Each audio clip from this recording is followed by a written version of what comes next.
Evening, folks. Scott Yarbrough here in my official capacity as a tax-paying citizen of the city of Godley.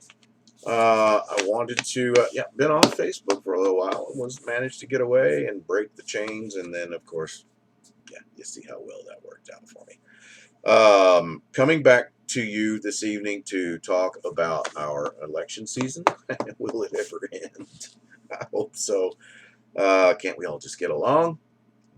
No, we cannot, folks, obviously. So, but I want to talk to you this evening about the Godley ISD Place 3 race, okay? And that race is between Mr. Jeff Neal and Mr. Chris Ohlsen.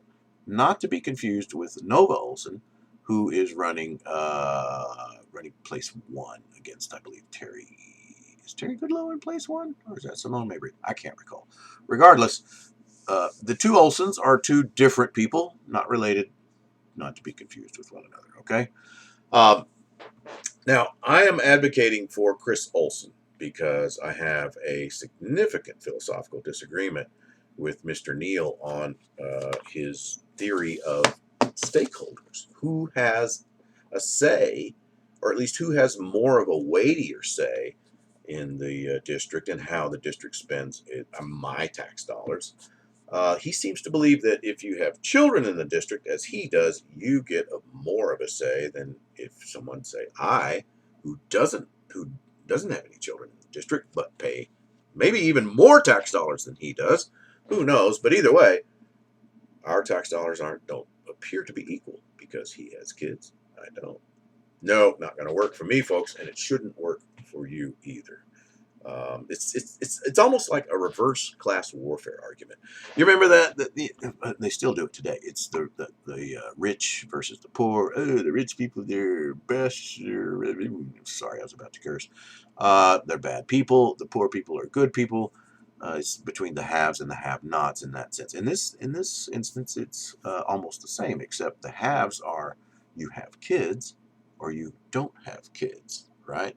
So it's a little bit of a reverse class warfare thing going on, and we're going to talk about that in a later video because this one's already going to run long. Little bit about Chris, 18 years, and one of the reasons that I think he's a better candidate.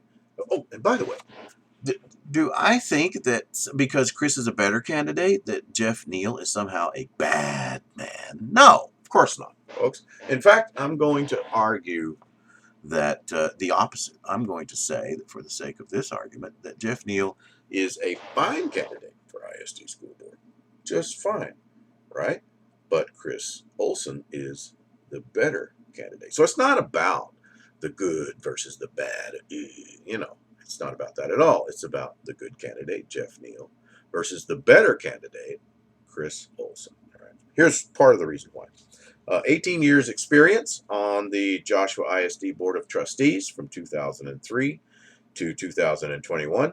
Now, already there are naysayers out there doing the researching on their keyboards. How in the world can Chris Ohlsen serve on the Joshua ISD School Board and then run for Godley just 3 years later? Well, folks, the long and short of it is the Secretary of State has cleared this run. So you want to bring it. I got my popcorn, right? I got my popcorn and my drink, ready to watch it go down. Okay. During his tenure, on that 18-year tenure, Chris passed 2 bonds. So if you are a single issue voter and your single issue is no bonds, well, Chris is not your guy. Okay, because Chris is going to pass a bond when it's necessary. And folks, I mean, how else can you tell me how else the school is going to get any money? They're not going to get it from us because we'd all be bankrupt, right? There's just not enough of a tax base. So it's bonds or it's nothing. Now, I think, we all have a little bit of a suspicion, especially after last year's billion-dollar bonds, right? What in the world was that about? And also with the bonds that bond that the school currently that was passed several years ago, had a little bit of little maybe some management issues there. Yeah, rightly or wrongly, I have questions, right?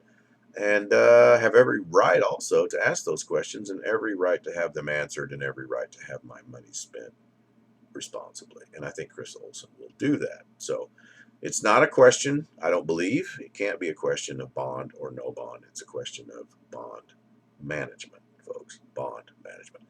So, all right. Let's see. During his tenure, Chris also built a stadium, one elementary school, two middle schools, an ag project center, various additions to the high school, a fine arts center. I love liberal arts. I have a degree in philosophy, by the way. And athletic facilities, folks. Okay. So, and he also, Chris also, with his colleagues, helped to establish the Joshua Education Foundation, folks. So, good work there. Chris has career degrees in medical technology, agriculture, education, and he's currently engaged in marine biology studies. Now, this man is several years my senior and still in school, a professional student. While he works, owns a business and runs maybe multiple at least laboratories for doctors in the DFW area. So that's Chris Ohlsen's bio. Okay. We did an interview with him, and we're going to post that interview very soon so you can see what Chris's platform is, right? So that's something that I think is missing from this race, from frankly, a lot of the candidates. What do you want to do if you're elected? Now, this is a problem that I had on the city council run, too. Nobody wanted to tell anybody what they wanted to do except moi. I had a platform. Chris has a platform. We're going to talk about that platform in the interview that'll be published later. So, folks, Chris Ohlsen, place 3. We'll get back to you with more on Jeff Neal's argument to stakeholders, which, again, I vehemently disagree with, and you should too. And in the meantime, for more information, if you'd like to talk to Chris, it's Ohlsen53 at AOL.com. Again, that's Ohlsen53 at AOL.com. Ohlsen53 at AOL.com. Chris Ohlsen, place 3. Better candidate, folks. Not about good and bad, but about good versus better. Chris Ohlsen being better. Talk to you soon. Thanks.